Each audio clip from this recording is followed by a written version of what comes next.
Bwana vigelegele vya furaha katika jina la Yesu. Haleluya, haleluya. Hakika Mungu ni Baba.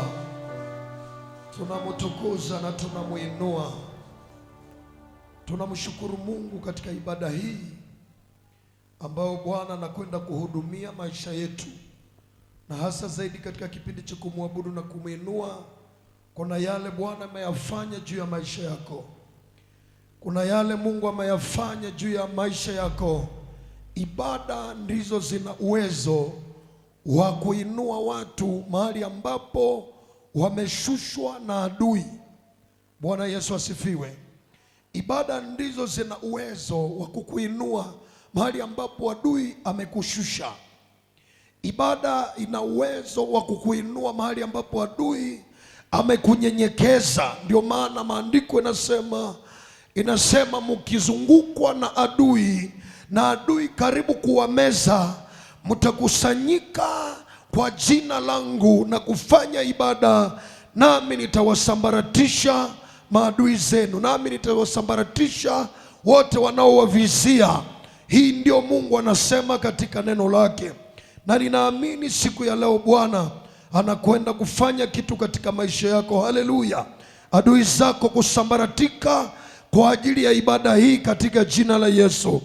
Ibada hii lazima ikuvushe na ikupeleke mahali, ikuvushe kila chombo chochote cha adui kilichowekwa kukuzuia. Lazima ibada ya jioni ya leo iwe na uwezo wa kukuvusha katika jina la Yesu, iwe na uwezo wa kukutetea katika jina la Yesu. Hakuna ibada ambayo haina matokeo. Ibada yoyote ikiwa mbele za Mungu ina matokeo juu ya maisha ya mtu aliyefanya ile ibada. Ndio maana Musa akamwambia Farao, imetubidi kwenda jangwani kumfanyia Bwana Mungu wetu ibada, na kule tutakapomfanyia ibada atatupa la kufanya, atatupa mwelekeo. Farao alishangaa, kwani hamwezi kufanya ibada hapa? Lakini Musa akamwambia Mungu, hatuwezi kumfanyia Mungu ibada katika machukizo haya ya Misri. Mungu ametuambia tuende tumfanyie ibada au siku kubwa katika jangwa. Na kwa ibada hizi ndizo wana wa Mungu waliwashinda maadui zao. Hata kama maadui walikuwa wamekuja kwa kiburi, walikuwa wamekuja kwa hasira, lakini ibada ina uwezo wa kukutetea, ina uwezo wa kukusaidia, ina uwezo wa kukubariki na kukupeleka kwenye hatima ya maisha yako katika jina la Yesu. Amen. Nataka nizungumze neno la Mungu, jinsi ya kushinda miungu ya uovu. Na hii ndio inabaki kwenye maisha yako, na hii ndio inabaki kwenye maisha yetu, na hii ndio inabaki kwenye huduma yetu. Kushinda miungu ya uovu. Haleluya. Ambia jirani yako jinsi ya kuishinda miungu ya uovu. Miungu ya uovu. Miungu ya uovu inachofanya ni kwa sababu ya kuharibu hatima za watu. Hatima za watu ni nini? Ni yale ambayo Mungu alipokuwa kabla hujazaliwa, Mungu akapanga maisha yako. Mungu akapanga maisha yako kabla hujazaliwa. Sasa miungu ya uovu kazi yake ni kwamba uende kinyume cha yale Mungu aliyopanga kwa ajili yako. Uishi maisha tofauti na yale Mungu aliyokuitia kuyaishi. Sema nakataa. Sema nakataa kuishi nje ya kile Mungu alichopanga niweze kuishi. Sema tena kwa sauti kubwa, nakataa kuishi nje ya kusudi la Mungu juu ya maisha yangu. Kuishi maisha mazuri, kuishi maisha mema ni mtu kuishi kile Mungu alichompangia kuishi.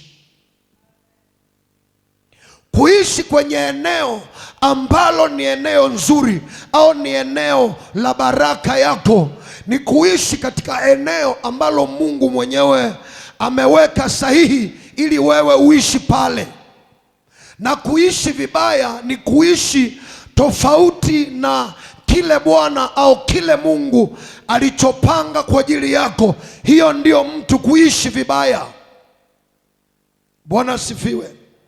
Kuishi vibaya ni mtu kuishi kinyume cha maisha aliyotakiwa na Mungu apashe kuyaishi. Hiyo ndio kuishi vibaya. Mungu akusaidie leo katika jina la Yesu. Popote ulipo, popote unaponifuatilia, Mungu akusaidie uanze kuishi kile ambacho Mungu anataka wewe uishi. Uishi katika eneo ambalo Mungu alikupangia kuweza kuishi. Hiyo ndio kuishi baraka. Hiyo ndio kuishi vizuri. Kuolewa vizuri ama kuoa vizuri ni kuolewa au kuoa yule ambaye Mungu alipomuumba akamtengeneza kwa ajili yako. Hiyo ndio kuolewa au kuoa vizuri. Kuoa vibaya ni adui kukuunganisha na mtu ambaye sio kusudi la Mungu juu ya maisha yako. Umeolewa, umeingia gerezani au umeingia kwenye shimo kwa sababu umeenda na mtu ambaye Mungu hakutaka uende naye, lakini adui ndiye aliyetaka. Hiyo ndio umeolewa vibaya au umeoa vibaya. Shangilia Bwana kama unanielewa. Ukinielewa ni sawa. Kinielewa ni sawa, utabarikiwa. Kienelewa utabarikiwa. Uzuri wetu, ukifika peke yako hapa tutakuhubiri, kwa sababu tunakoenda tunajua kesho tutamiliki, tutafundisha maelfu za watu ambao ni vigumu, itakuwa vigumu kuwatambua kwa majina. Ni kule tunakoenda, na itatimia katika jina la Yesu. Na itatimia kwa maana tutashinda miungu ya uovu. Tutashinda miungu ya uovu, tutashinda sanamu zao, tutashinda miungu yao. Maana aliye ndani yetu ni Yesu Kristo, aliyeanzisha imani ndani yetu, hata ruhusu tuwe zihaka yao. Hakika atatimiza kusudi lake alilolifanya au alilolikusudia. Bwana atalitimiza. Jinsi ya kushinda miungu ya uovu. Miungu ya uovu inafanyaje? Miungu ya uovu inafanyaje? Miungu ya uovu kazi yake ni kupotosha hatima za watu, kama vile nimetangulia kusema. Miungu ya uovu inaweza kuwaingia watu ili watu wakukatae au wakatae kile ambacho unachokifanya. Hiyo ni miungu ya uovu. Miungu ya uovu inaweza ikaua au ikaharibu wito za watu, wito wa Mungu juu ya maisha yako, au kuua vitu vya kiroho ndani ya watu. Angalia katika Ufalme wa Kwanza mlango wake wa 18, na tutaenda mstari wake ule wa 18. Neno la Mungu linasema hivi, wa 13. Ufalme wa Kwanza 18:13 inasema, je, Bwana wangu hakuambiwa nilivyofanya hapo Yezebeli alipowaua manabii wa Baali au manabii wa Bwana, jinsi nilivyowaficha manabii wa Bwana watu 150, watu 150 katika pango, nikawalisha chakula na kuwapa maji. Nawe sasa wasema, enenda umwambie bwana wako, tazama Eliya yupo, basi ataniua. Eliya akasema, kama Bwana aishivyo, ambaye ninamtumikia, mbele zake, hakika nitajionyesha kwake leo. Basi Obadia akaenda zake, akamwona Ahabu, akamwambia, naye Ahabu akaenda kumlaki Eliya. Ikawa Ahabu alipomwona Eliya, Ahabu akamwambia, je, ni wewe mtaabishaji wa Israeli? Naye akajibu, si mimi niliye mtaabishaji wa Israeli, bali ni wewe na nyumba ya baba yako, kwa kuwa mumeziacha amri za Bwana, nawe umewafuata Mabali. Angalia neno hili. Kazi ya madhabahu za uovu au ya miungu ya uovu ni kuhamisha watu, mawazo ya watu wahame kumwabudu Mungu wa kweli na kuiendea miungu ya kigeni au miungu ya dunia hii. Kazi ya madhabahu za uovu ni kuhamisha akili za watu, ni kuhamisha maisha ya watu waanze kumtumikia miungu ya dunia hii kuliko kutumikia Mungu aliyewaumba au Mungu aliyewaokoa. Angalia hapa, Obadia anamwambia Eliya, Eliya, unaniambia niende nimwambie Ahaba wewe umepatikana, mtaonana naye. Angalia, kila nchi na kila taifa Ahabu amekutafuta, na kila taifa liliposema halijakupata aliliapisha kwa jina la Bwana. Sasa angalia, unaniambia niende nimwambie mkutane. Nitakapomwambia, Roho wa Mungu atakuchukua na kukuficha. Ahabu ataniua. Hujaambiwa mema mazuri niliyowatendea manabii wa Mungu aliye hai.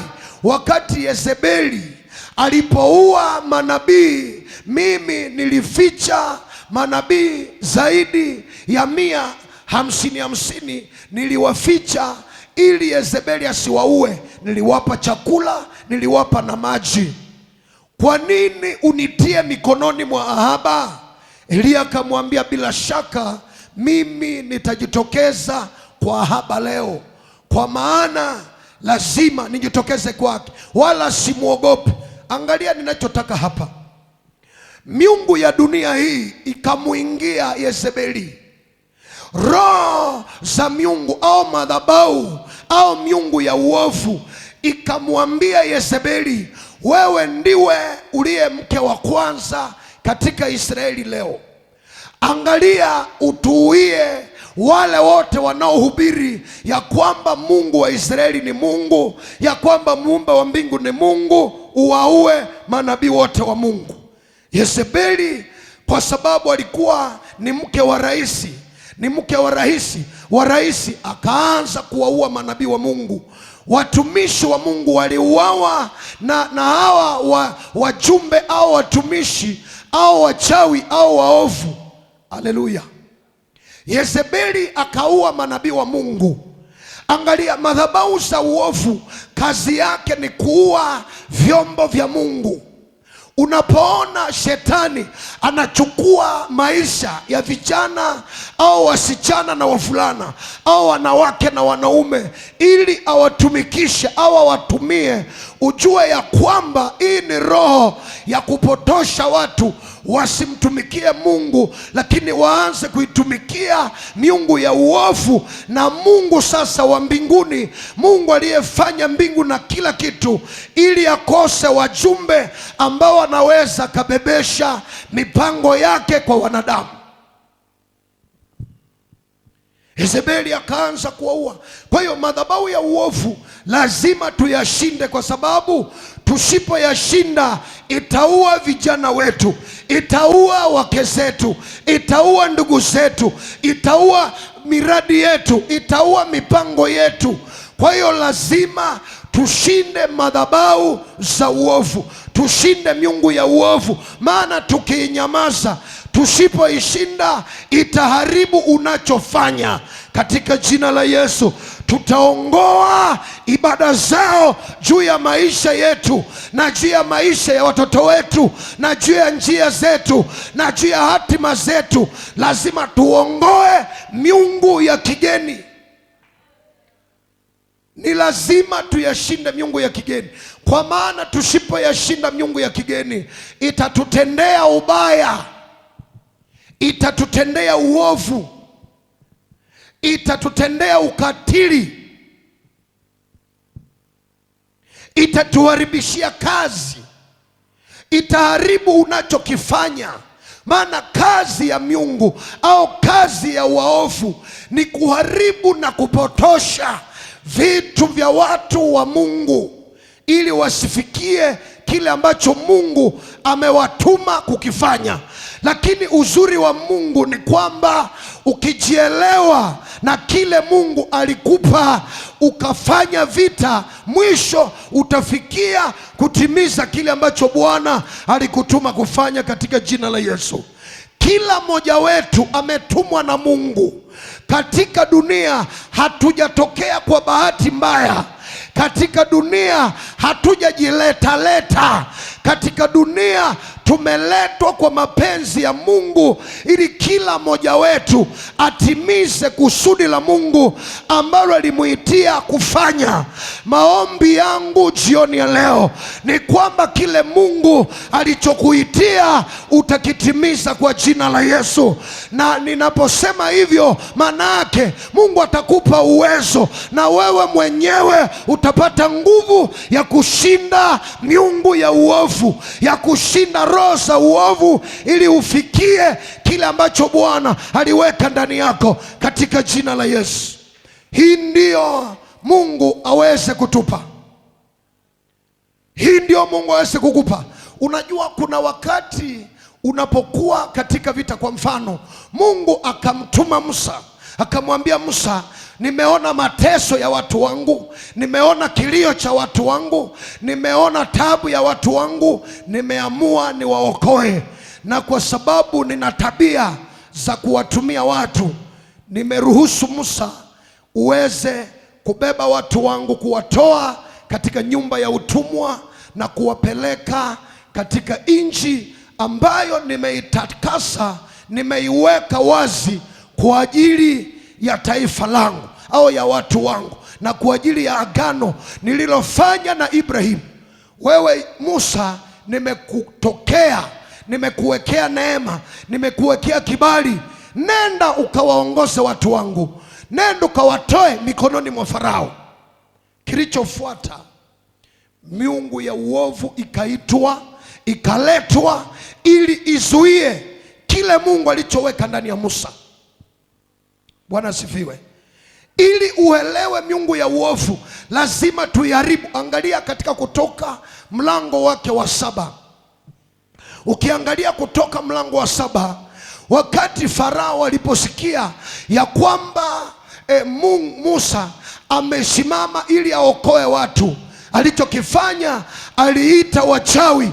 Wachawi walikuja, kila mchawi waganga wakainuka na wakaja na fimbo zao, wakaja na mamlaka ya kichawi ili wapigana na kile Musa anachobeba. Lakini Musa pia hakukata tamaa, naye Musa akapambana nao kwa jina la Bwana, mwisho akaweza. Haleluya! Mwisho tutaweza katika jina la Yesu Kristo. Natabiri jioni ya leo, popote ulipo, ninajua miungu imesikia unachobeba, imeona unachobeba, imesikia Mungu amekutia mafuta, lakini imeinuka ipambane na kile Mungu alichokupa. Usikate tamaa, utashinda katika jina la Yesu. Natabiri juu ya Mervene jioni ya leo ya kwamba miungu ya Butembo na miungu ya Kongo na miungu ya Afrika imeona unachobeba, imeona ufufuo na uzima, imeona upako wake, imeona nguvu yake, imeinuka, lakini haitaweza, wala milango ya kuzimu haitalishinda kanisa. Kama unanielewa, sema amina. tutafika katika jina la Yesu. Haijalishi giza walioweka njiani, tutaipasua, maana ndani yetu inaishi nuru, na ile nuru ni Yesu Kristo. Itaondoa giza, itake isitake, giza itaondoka. Hiki ndicho Bwana afanye kwenye maisha yako. Hiki ndicho Bwana afanye kwenye miradi yako. Hiki ndicho Bwana afanye maishani mwako. Kazi ya adui ni kujaribu kupotosha, ni kujaribu kupotosha kile ambacho Mungu amekuwekea kufanya. Angalia, Musa alipokuwa ameitwa na Mungu, Farao akamwandalia wachawi ili wachawi wapambane na Musa, ili wachawi wapigane na Musa. Wachawi walikuja na fimbo zao. Fimbo inamaanisha mamlaka, fimbo inamaanisha uwezo, fimbo inamaanisha ofisi zao za mamlaka au maamuzi. Wakaja nazo mbele ya Musa. Musa alikuwa ni wawili na Haruni, lakini wachawi walikuwa wengi, na wakaleta fimbo zao, na fimbo zao zikaingia katika uwanja na zikaleta nyoka wengi, lakini Mungu akatofautisha fimbo ya Musa na Haruni. Haleluya!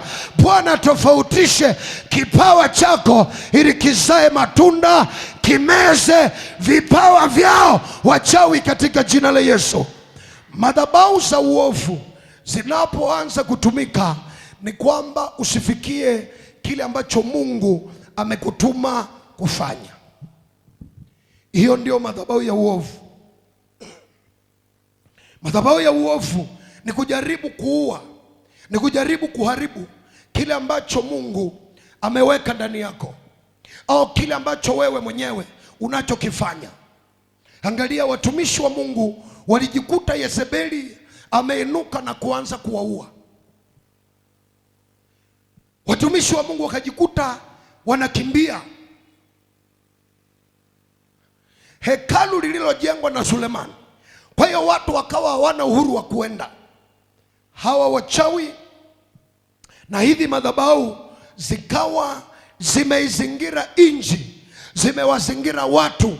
Watu badala wa muabudu Mungu aliyewaumba, wakaanza kuabudu mabali kwa mwongozo au kwa matakwa au kwa mapenzi ya Yezebeli pamoja na Ahabu. Watu, nchi yote ikaogopa, ikaanza kuabudu mabali. Sasa Eliya kama nabii akaona ya kwamba tukinyamaza nchi yote itachawika. Haleluya! Tukinyamaza hatajulikana nabii wa Mungu. Ndio utaelewa kwa nini Eliya alisimama. Eliya ni nabii aliyesimama kipindi kizito, kipindi ambacho manabii wa Mungu wanakufa, kipindi ambacho manabii wa Mungu wanauawa. Ndio kipindi ambacho Eliya alisimama kama nabii na akatoa kichwa chake kwa kutoa unabii juu ya Yezebeli na juu ya mume wake na juu ya familia ya Ahabu. Akatabiri juu yao. Bwana asifiwe. Miungu ya uovu lazima tuishinde, kwa maana hii ndio inayoharibu mji.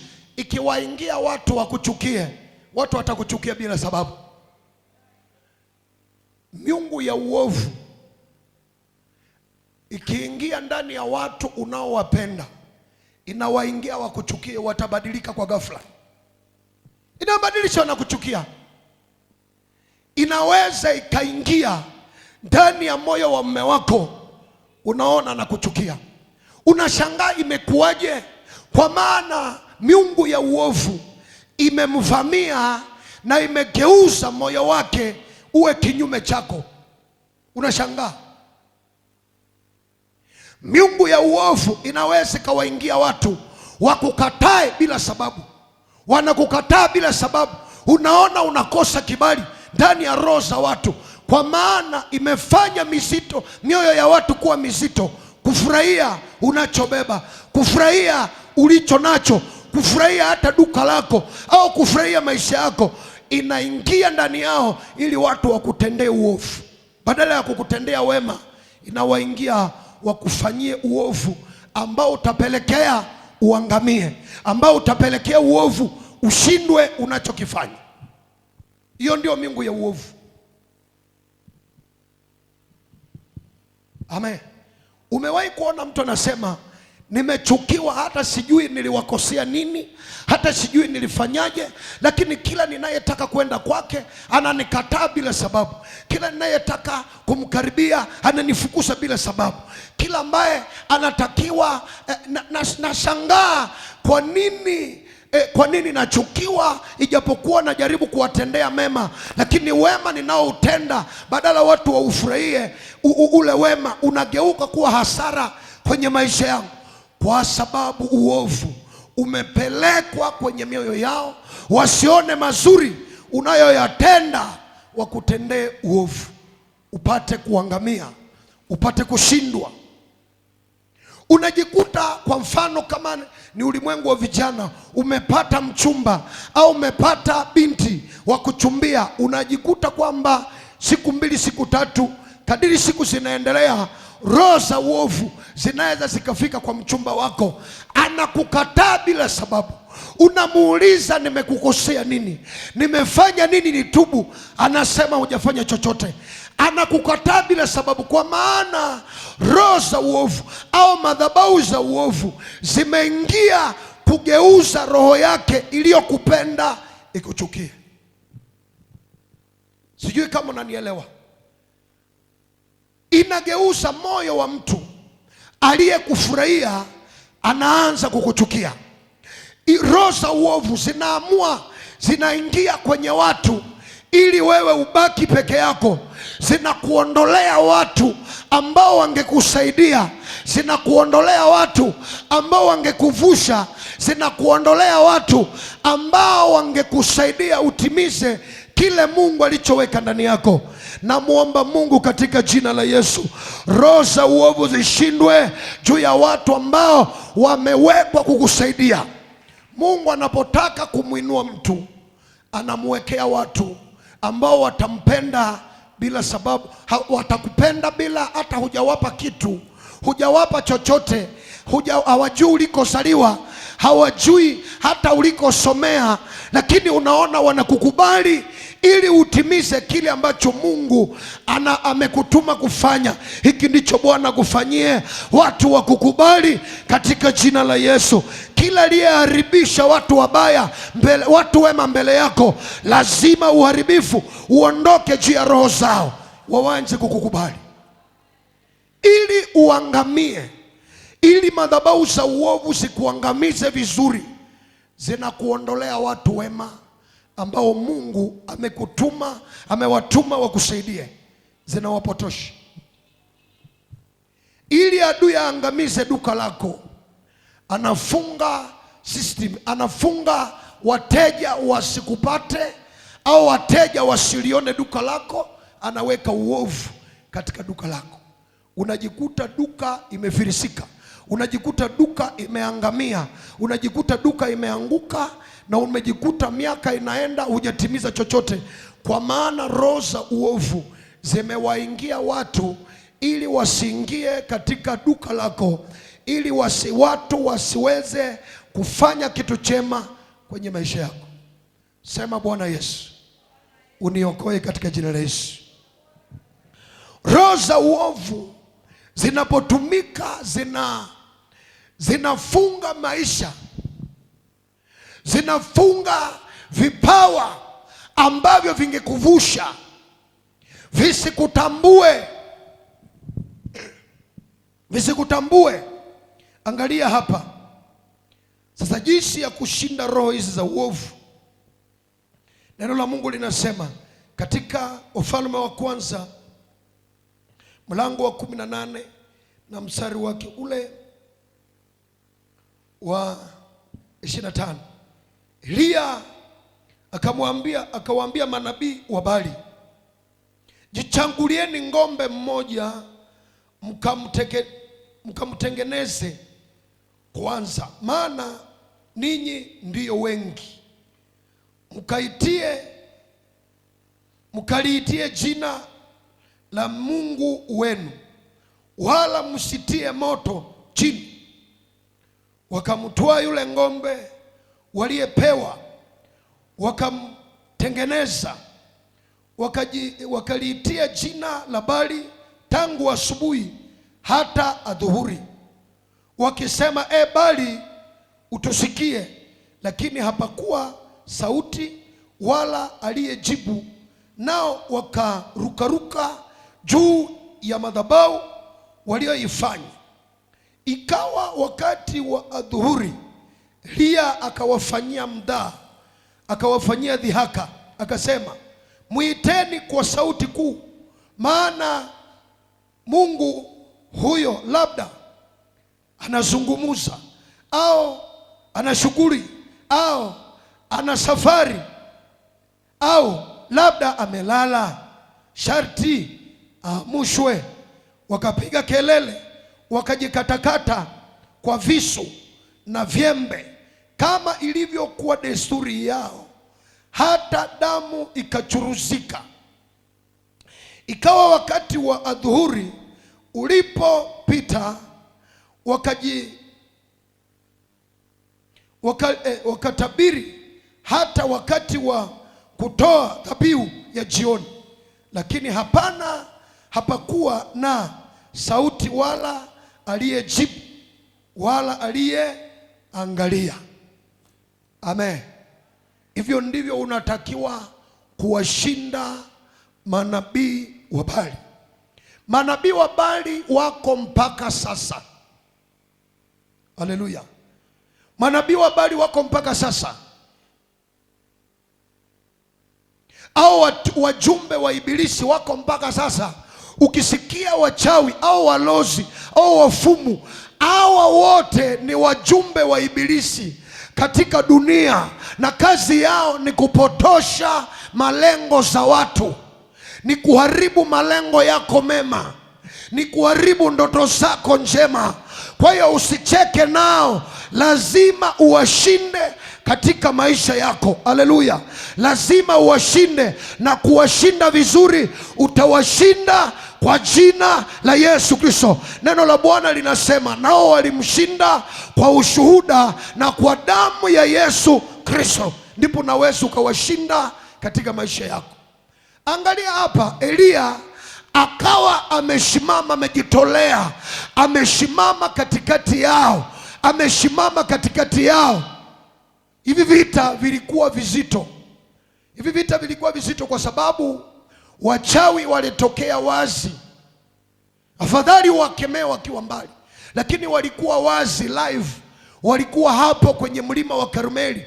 Eliya akamwambia Ahaba, leta watumishi wa Yezebeli, leta wale manabii wa Baali waliohubiri uchawi katika Israeli, uwalete tuende nao Karmeli. Leta serikali yako yote nayo tuende nayo Karmeli.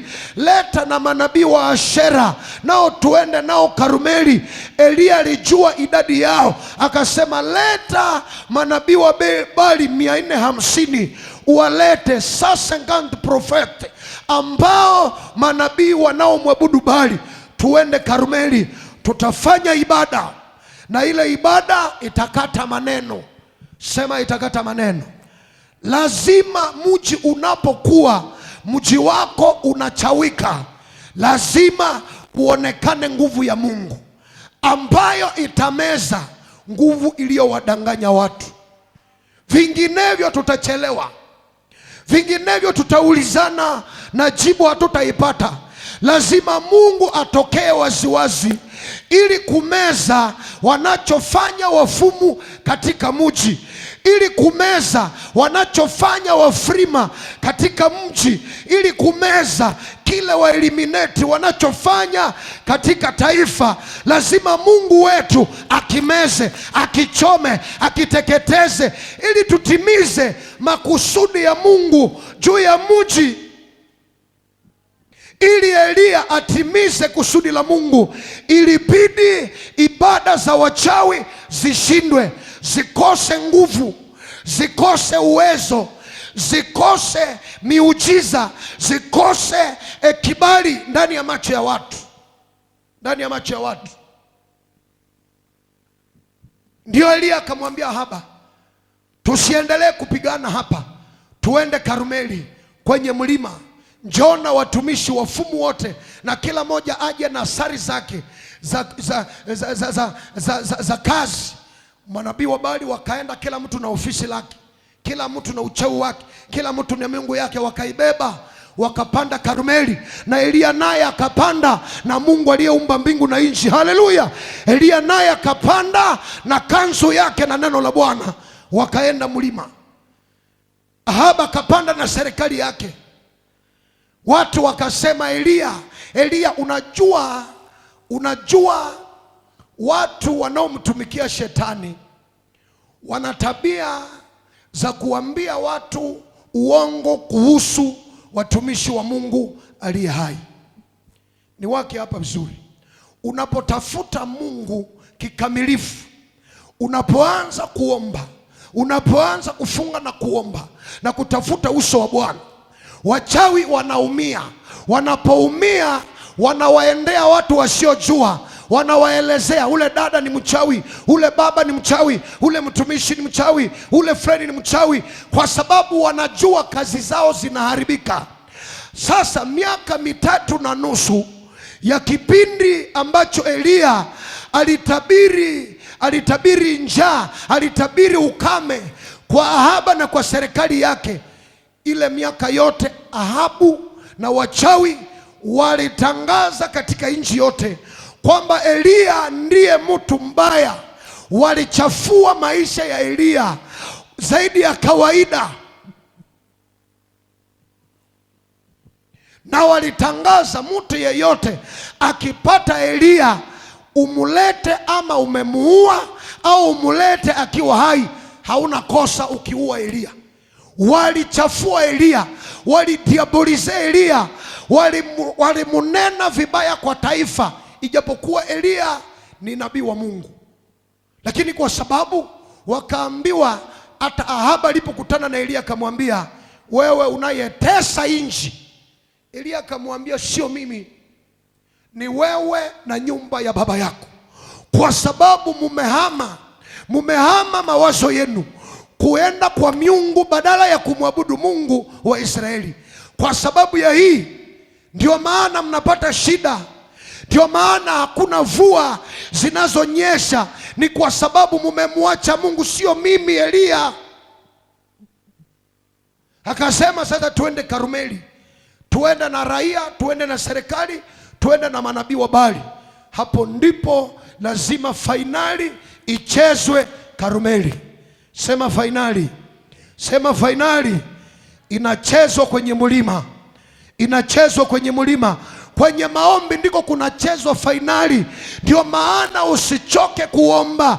Unaweza choka kula vyakula, unaweza choka kuhangaika au kuvaa, lakini usichoke kwenye maombi, maana maombi ndio yatakusaidia uwashinde maadui zako wote.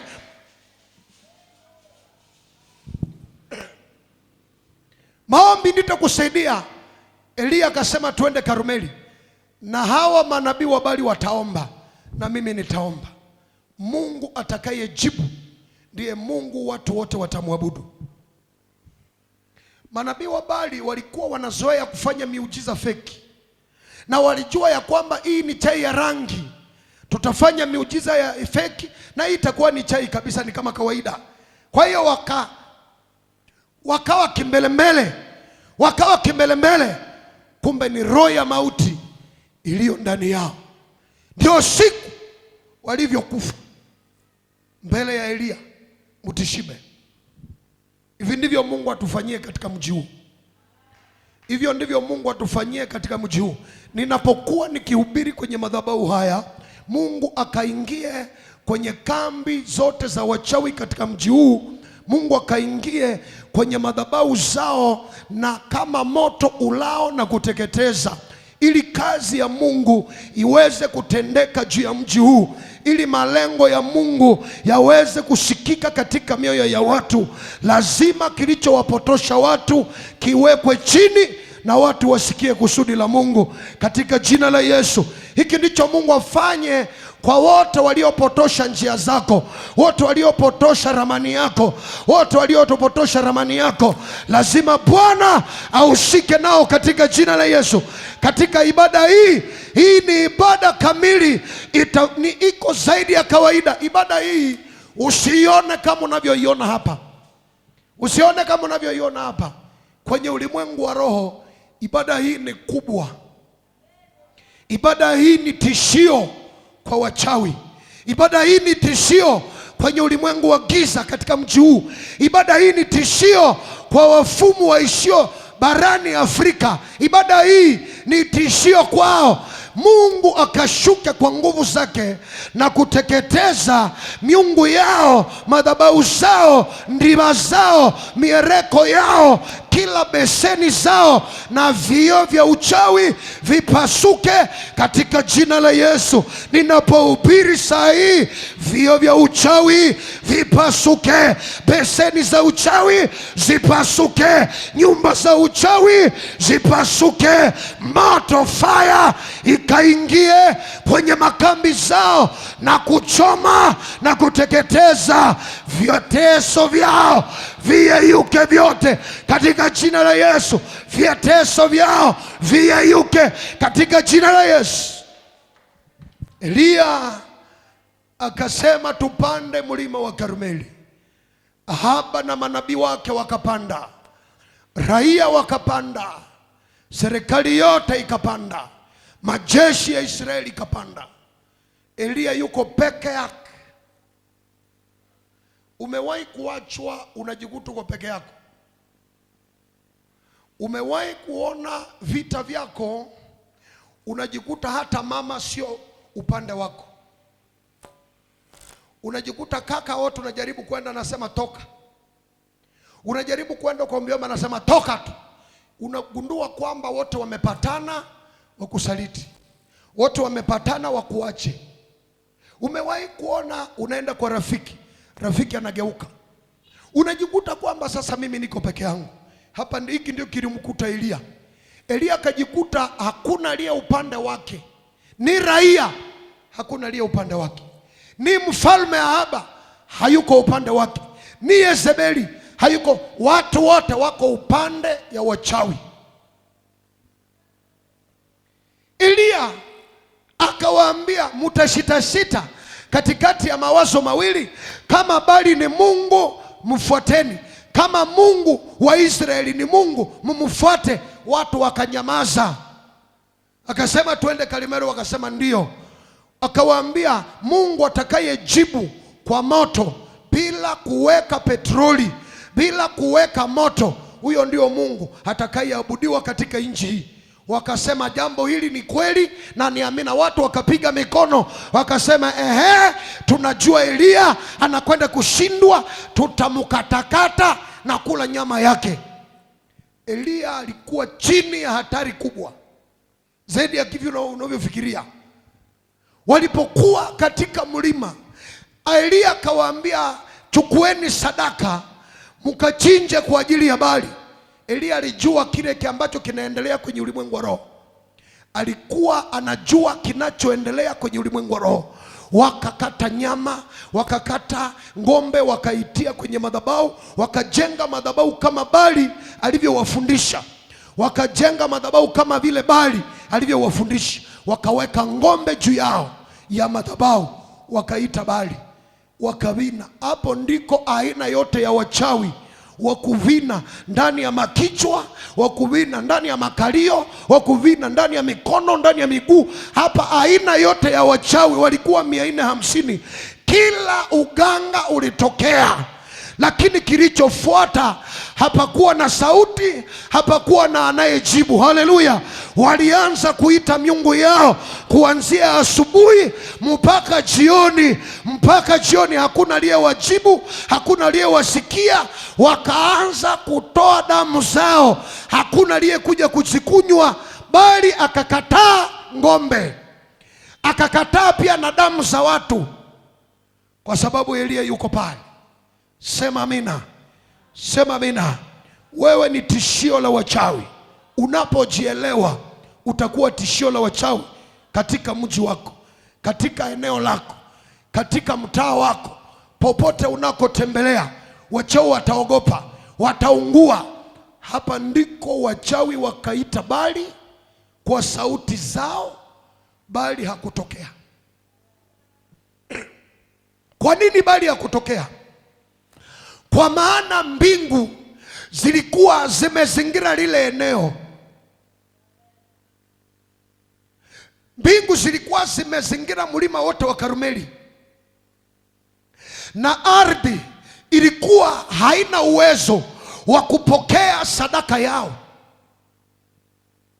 Hasa Baali akawa hawezi kutokea. Kumbuka neno la Mungu linasema Mungu wetu ni juu ya miungu yote. Haleluya! Kwa hiyo Mungu anapotokea, hii miungu yote inatakiwa ifunge midomo. Hasa hapa ndiko sasa miungu ikawa imefunga midomo. Hasa hao wanajikatakata, wanaita, wanasema, Baali, kama umekataa ng'ombe, tunajitolea damu zetu zibebe. Akakataa kuja kubeba damu zao. Wakasema tufanyeje? Wakajaribu kuvina ndani ya makichwa na makalio, wakajaribu kufanya chochote, wakaimbia Baali, wakatumbereria, wakafanya vitu. Baali akakataa. Atatokea wapi Baali wakati Mungu amemine mlima wa Karmeli? Haleluya! Mtandao wao ulifungwa, network yao ilifungwa. Hiki ndicho Bwana afanye. Mitandao ya kichawi katika mji lazima iblock, lazima mitandao yao, majimele zao, masatellite zao, mandiba zao, vibuyu vyao vipasuke leo katika jina la Yesu. Natangaza popote ulipo, wachawi wote, walozi wote, mitishamba yote, kila yeyote aliyeinuka atende uchawi mbele yako, uchawi uanguke, ukatoke mshindi katika jina la Yesu. Watapigwa mpaka watajiondoa kwenye uwanja wa mapambano. Watapigwa mpaka wajiondoe kwenye kiwanja cha mapambano katika jina la Yesu. Furaha yetu ni kwamba yuko Yesu Kristo aliye upande wetu jioni ya leo kwenye ulimwengu wa roho, katika nchi hii, katika mji huu, katika bara hili, katika jioni hii. Lazima Bwana afanye kitu, afanye njia. Miungu yoyote iliyoinuka kinyume cha haya maono ikasambaratike. Yuko Mungu hapa, yuko Mungu ajibuye katika jina la Yesu, katika jina la Yesu. Natabiri jioni ya leo, naongea neno la Bwana jioni ya leo, kama vile Elia kwenye mlima wa Karmeli. Hiki ndicho Bwana afanye jioni ya leo. Ilipokuwa jioni, Mungu akatokea. Ilipokuwa jioni, Mungu akatokea. Watu wakajua Mungu wa mbinguni ndiye Mungu na Elia ndiye mtumishi wake. Miungu yote ikapachika, miungu yote ikakaa kimya, miungu yote ikafunga midomo, na Mungu wa mbinguni aliyefanya kila kitu akaonekana, na Elia akaonekana kwa Elia. Mungu wa Elia ndiye Mungu. Maandiko inaniambia wala milango ya kuzimu haitalishinda kanisa. Ina maana milango ya kuzimu itajaribu kupambana, lakini haitaweza. Itajaribu kuongea, haitashinda. Itajaribu kupiga vita, haitashinda. Merven, milango ya kuzimu haitakushinda, kwa maana wewe ni mjumbe wa Mungu katika Butembo, katika Kongo, katika Afrika, katika North Kivu, kwa jina la Yesu. Huu ni wakati wetu wa kutangaza habari njema. It is our time, Lord, to spreading now the gospel over the world in the name of Jesus. Ni wakati wetu wa kutangaza habari njema. Ni wakati wetu wa kutangaza neno la Bwana katika mji, neno la Bwana katika nchi, neno la Bwana kwa karne yetu, kwa kizazi chetu. Rabo shayaraba, katika jina la Yesu. Baba, huu ndio wakati manabii wa Baali wakafungua macho, wakashindwa mbele ya Mungu aliyeumba mbingu na nchi. Miungu mingine ni miti, miungu mingine ni mawe, miungu mingine ni nyoka, miungu mingine ni kazi za wanadamu. Lakini Yesu Kristo, kila goti litapigwa kwa jina lako na kila ulimi utakiri kuwa Yesu ni Bwana. Vitu vya mbinguni viseme Yesu ni Bwana, vitu vya duniani viseme Yesu ni Bwana, vilivyo chini ya udongo navyo viseme Yesu ni Bwana, kwa utukufu wa Mungu, katika jina la Yesu. Hii ndio Bwana afanye kwenye maisha yako. Inuka kwa miguu yako. Kila madhabahu iliyosimama mbele yako lazima ianguke, lazima iangamie. Kila mechi iliyoweka mbele yako lazima wewe ndio uingize goli, katika jina la Yesu. Elia kaingiza goli, akawapiga magoli 100-0. Haleluya, haleluya. Akawapiga magoli zaidi ya 100-0. Hapo ndiko wachawi miungu yao ilipowaacha, na ikawaacha kwenye kipindi kibaya. Elia akasema, kwa sababu ya kuchawisha nchi, kupotosha watu, asisalie, asiokoke mnabii wa Baali, wakamateni. Watu waliowapelekea kuku, watu waliowapelekea mbuzi, ndio waliwakamata na kuwaua. Haleluya. Elia akawachinja. Elia akawachinja kwa neno la Bwana. Hakuna aliyemuuliza Elia na hakuna aliyehukumu Elia. Aliwachinja manabii wa Baali kwa jina la Yesu Kristo. Jioni ya leo, kila mpango wa adui ndani ya mji tunaumaliza katika jina la Yesu. Kila mapenzi ya ibilisi juu ya maisha yako tunayaondoa. Wewe hautatumikia Baali, utatumikia Mungu. Wewe hautatumikia miungu ya baba yako, utatumikia Mungu aliyekuumba. Utatumikia Yesu Kristo ndani ya maisha yako. Wewe sio chombo cha shetani, wewe ni chombo cha Mungu aliyekuumba. Wewe ni wa Kristo, katika jina la Yesu, katika jina la Yesu, katika jina la Yesu. Jioni ya leo na ijulikane kuwa wewe ndiwe Mungu. Inua mikono yako juu, sema Baba ninakushukuru. Sema Baba ninakushukuru kwa neno lako, maana neno lako limeniambia ushindi ni kwa upande wangu. Nimeshinda madhabahu zao, uovu wao uliotengenezwa juu ya maisha yangu umeanguka leo katika jina la Yesu. Omba sasa, omba sasa. Baba, katika jina la Yesu, kila uovu uliotengenezwa kwa ajili ya watu wako uanguke chini na kusambaratika. Kila roho ya uovu iliyosimama kinyume chetu, kinyume cha wana wako wa kike na kiume, kinyume cha madhabahu yako, haitashinda. Ilipokuwa wakati wa jioni, miungu ya Baali ikaanguka na wachawi wakashindwa, na walozi wakashindwa, na waganga wakashindwa. Baba, katika mji wa Butembo, kila ndiba, kila mwereko, kila uchawi lazima uanguke chini, ikabaki jina lako Yesu litawale mji, litawale nchi, litawale watu kwa jina la Yesu. Injili ipate nafasi katika mioyo ya watu, habari njema ipate nafasi katika mioyo ya watu kwa jina la Yesu. tunakemea roho ya uchawi, tunakemea roho ya ulozi, roho ya usagaji, roho ya ulagaji, tunaikemea roho ya ushoga, tunaikemea roho ya uovu iliyokamata mji. Tunaiamuru kwa jina la Yesu itoke kwenye anga la mji, itoke kwenye watu, itoke kwenye familia, itoke kwenye maisha, itoke kanisani, itoke kwenye mili ya wana wa Mungu katika jina la Yesu. Omba sasa, inua maombi, omba sasa katika jina la Yesu.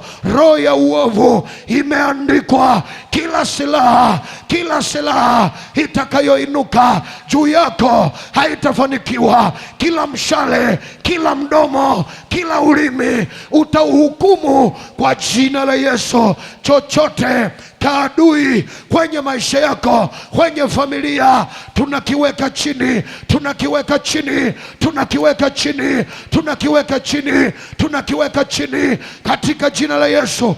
Baba, kwa jina la Yesu, Baba, kwa jina la Yesu, tunatangaza uponyaji wa kiroho katika mji, uponyaji wa kiroho kwenye familia zetu, kwenye mji wetu, kwenye nchi yetu. Roho ya mauti tunaiondoa kwenye maisha yetu, kwenye kazi, kwenye barabara, kwenye watu wa Mungu katika jina la Yesu. Roho ya kudumaa, roho ya kudumaa, roho ya kudumaa, kukosa kibali kwa jina la Yesu. Roho zilizoingia watu ili watu katae, tunaziangusha chini, tunaziangusha chini. Roho wa kibali, tembea nasi Baba, tembea nasi Mungu, tembea nasi Bwana. Eneo hili Bwana ni lango la mbingu, ni lango la uweza, ni lango la ushindi, ni lango la baraka, ni lango la ushindi katika jina la Yesu, katika jina la Yesu. Baba, sikia maombi yetu na ukatende Mwokozi. Na asante Baba kwa sababu umetenda. Wewe ndiwe Mungu, wewe ndiwe Baba, wewe ndiwe Mungu. Kwa jina la Yesu, kila uozo wa giza, kila ujinga wa giza ukaondoke kwenye akili za watu kwa jina la Yesu. Watu ambao hawajitambue, hawajielewi, kwa jina la Yesu waanze kujielewa na kuelewa ibada kwa jina la Yesu. Tusaidie Bwana, tusaidie Bwana. Kila mkuki, kila silaha, kila neno iliyorushwa mahali hapa Bwana ikasambaratike, ikayeyuke, ikaanguke chini, na jina lako Yesu likapate kutukuzwa, na jina lako Baba likapate kutukuzwa, na jina lako Baba likapate kuinuliwa, na jina lako Baba likapate kuinuliwa na kuabudiwa katika mji huu. Kila goti lipigwe kwa jina lako katika karne hii, kila goti lipigwe. Walio mbali na walio karibu, walio mitandaoni, wakiria kwamba Yesu Kristo wewe ni Bwana, Yesu Kristo wewe ni Bwana, wote Bwana watakuwa wamefundishwa na wewe katika jina la Yesu, katika jina la Yesu, katika jina la Yesu, katika jina la Yesu. Neema yako, kibali chako, uzima wako uonekane mahali hapa katika jina la Yesu. Baba Mungu wa utukufu, Baba Mungu wa milele, katika jina la Yesu, neema yako Baba ipitayo akili zote ikalinde mioyo yetu, ikalinde akili zetu, ikalinde watu wako katika jina la Yesu. Maana watu wako watakuita kwa uhakika, watakuita kwa uhakika, watakuita kwa uweza wao, na utaonekana kwao katika jina la Yesu. Baba, asante kwa maana wewe ni Mungu, kwa maana wewe ni Mwokozi, kwa maana wewe ni Mfalme. Asante Baba yetu, asante Mungu wetu, asante Mwokozi wetu. Na sote tuseme amen, na sote tuseme amen.